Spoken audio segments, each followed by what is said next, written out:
love me like a friend and help me through. So I will worship you in all I do. So I live my life to show that I know you're everything to me. You're everything to me. You're everything to me. So I live my life to show that I know you're everything to me. You taught us a brand new way to follow you in what we do and say. Jesus, you are for us. Help us be more like you every day. Jesus, I thank you. I just wanna sing. You're all that I need. You say that I mean so much to you. You love me like a friend and help me through. So I will worship you in all I do. So I live my life to show that I know you're everything to me. You're everything to me. You're everything to me.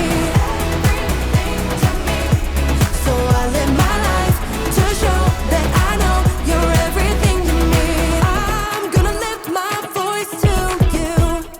Jesus, you make me sing. I'm gonna live my life for you. You're everything to me. I'm gonna lift my voice to you. Jesus, you make me sing. I'm gonna live my life for you. You're everything to me. You say that I mean so much to you.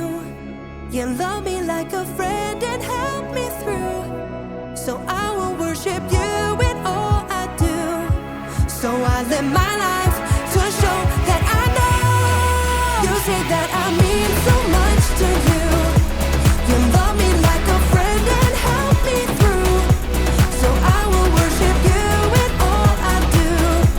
So I live my life to show that I know you're everything to me.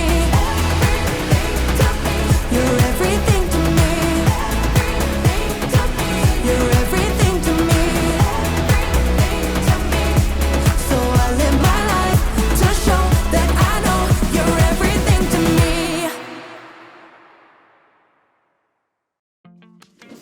Welcome to Storyland!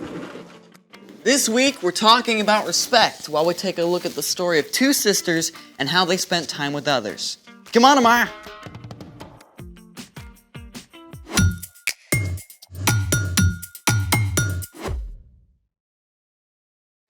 Hey, I'm Zeke.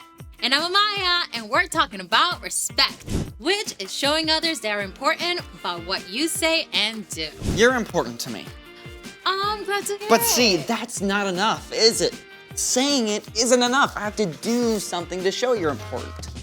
Okay, you could start by showing me what you planned for today. You're gonna love it. What is it? 3 guesses. I need one clue. It's cold.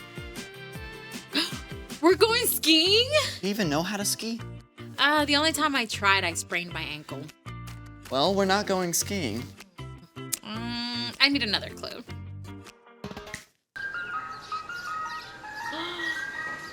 We're eating ice cream! You like ice cream, I right? love ice cream. Enough to ski on it? I'd rather eat it. Great. I've got everything ready.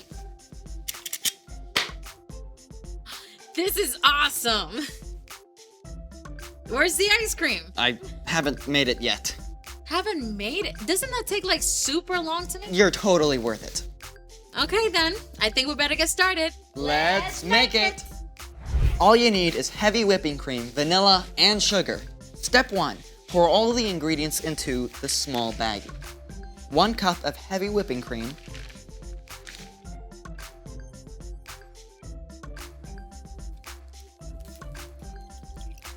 1.5 teaspoons of vanilla.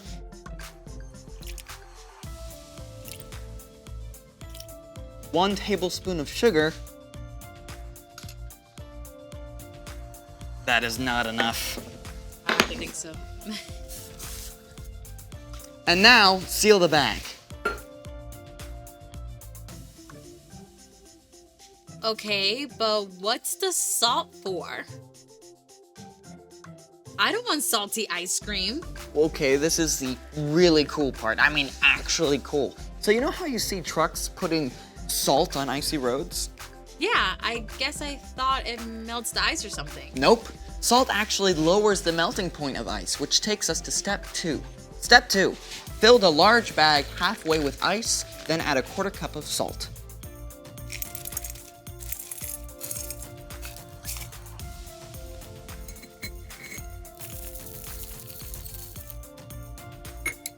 Step 3. Place a small bag inside of the large bag. And pour more ice on top. And now we seal the large bag. Okay, but I still don't get how the salt works. Adding salt to ice when making ice cream quickly lowers the temperature of the ice, which is needed to make the ice cream solid. Without salt, the outer ice doesn't get cold enough to freeze the ice cream, and it will stay liquid. So, salt makes the ice colder while it melts. Yep. And that means the ice cream freezes faster, which makes for smaller ice crystals and fluffier ice cream. Now we get to step 5. Shake it up.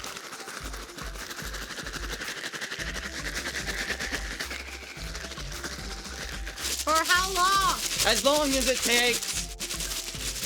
But I thought the salt was supposed to make it go faster. But not that fast. Okay. Want some help? No, I'm doing this for you. Okay. Could we maybe edit this into a cool montage?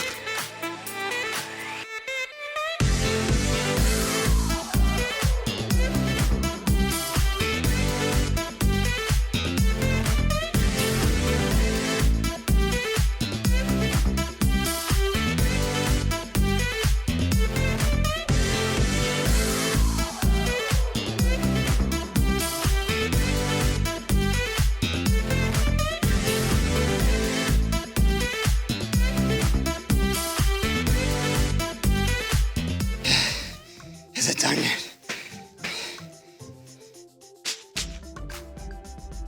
It looks pretty soft.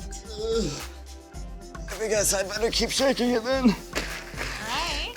While you do that, it's time for The story before the story. Today we're in Luke, the 3rd book in the New Testament. But before Luke, in the very beginning, out of a deep love, God made an amazing world. But when people turned away from God, the world was broken. God made a plan to draw people back into relationship. So, at the right time, God sent a tiny baby to be born in the small town of Bethlehem, God's very own son, Jesus. When Jesus grew up, he began to travel from town to town, teaching and healing, which is where our story starts. Take it away.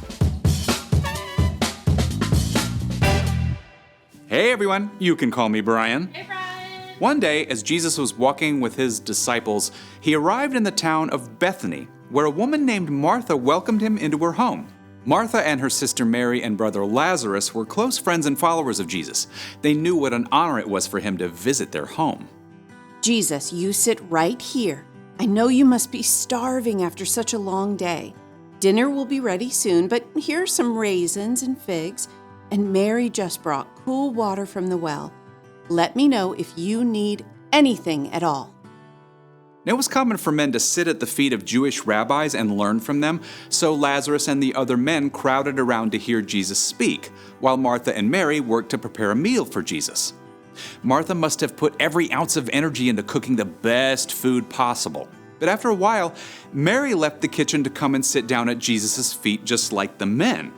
Now, as the afternoon wore on, Martha kicked into high gear. Boy, she chopped, she roasted, she basted, she baked, she cleaned, and she decorated, flying from one task to the next. And as the temperature in the kitchen grew warmer, so did Martha's temper.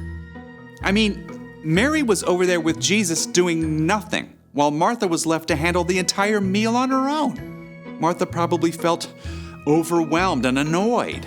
And at last, she couldn't keep quiet anymore. Does she think dinner is just going to magically appear on the table? Lord, Everything got quiet. Everyone stared at Martha. my sister left me to do the work by myself. Don't you care? Tell her to help me. Everyone waited to see what would happen. Would Jesus be angry with Martha for interrupting? Or would he tell Mary to give up her spot at his feet and go to the kitchen? Instead, Jesus looked at Martha with deep compassion in his eyes. Martha, Martha, you are worried and upset about many things, but few things are needed. Really, only one thing is needed. Mary has chosen what is better, and it will not be taken away from her. Jesus wasn't angry with Martha for working hard to make a meal for him. It was important work that had to be done.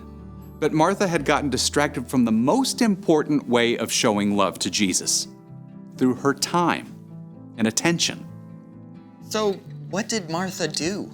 Well, we don't actually know how Martha responded. Maybe she did sit down for a while to listen to Jesus, but we do know that later, Martha showed great faith that Jesus could heal her brother. And she was one of the first to declare that Jesus is the Messiah, the Son of God. Well, that's good to know. I mean, I feel like Martha, a lot of times, with school and homework and chores, it's really hard not to worry about things not getting done if I take a break. Well, you're not alone. We can all lose track of what's really important. So, What's our part in the story? Well, Martha was doing lots of good stuff for Jesus, but she missed spending time with him. So, the best way to show love for Jesus is by spending time with him first.